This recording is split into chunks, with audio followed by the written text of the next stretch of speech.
যত দ্রুত সম্ভব কমলপুরের শান্তি শৃঙ্খলা ফিরিয়ে আনতে হবে। কমলপুরের ইন্টারনেট পরিষেবা চালু করতে হবে। কমলপুরের মহকুমার শান্তির বাজারে গত 23শে অক্টোবর বন্ধের নামে যা হলো তার তীব্র নিন্দা জানিয়েছে সিপিএম দলের কমলপুর মহকুমা কমিটি। তারা এই ঘটনাকে প্রশাসনের দুর্বলতা বলে অভিহিত করেন।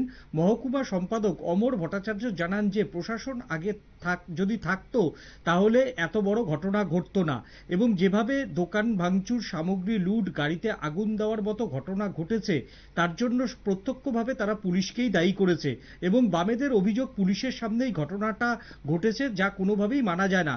এবার আক্রমণের পর আজ 3 দিন চলল বাজার বন্ধ, ব্যবসায়ীদের দোকান খুলতে দেওয়ার ব্যবস্থা করা হচ্ছে না। কেন এমন করছে পুলিশ? পাশাপাশি তিনি বলেন যে জেলা পুলিশ যেখানে মানুষের উপর অত্যাচার হচ্ছে সেখানে জেলা পুলিশের কোনো ভূমিকা নেই বলেও জেলা পুলিশের আজকে সমালোচনা করেন। কি বলছেন সংশ্লিষ্টরা, আসুন দেখে নিই। আমরা পার্টির মহকুমা কমিটির পক্ষ থেকে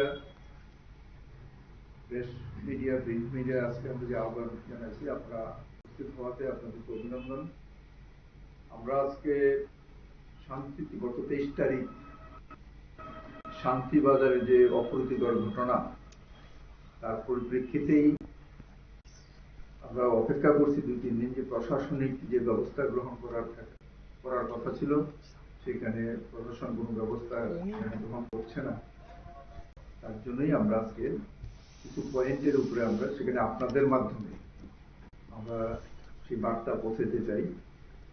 বিশেষ করে এই ঘটনার আমরা সেখানে নিন্দা সেখানে জানাচ্ছি, যেটা বন্ধকে কেন্দ্র করে। আপনারা শুনছিলেন যে সিপিএম নেতৃত্ব ঠিক কি অভিযোগ করছিলেন। কমলপুরে আজকেও কিন্তু থমথমে পরিস্থিতি, পুলিশের পক্ষ থেকে সেখানে টহলদারি দেওয়া হয়েছে যাতে আর কোনো রকম কোনো অনভিপ্রেত ঘটনা না ঘটে। এখন নিয়ে নেব ছোট্ট একটা বিজ্ঞাপনের বিরতির পর ফিরে আসছি আমরা অন্য কোনো খবরে। সঙ্গে থাকুন নিউজ ভ্যানগার্ডের পর্দায়।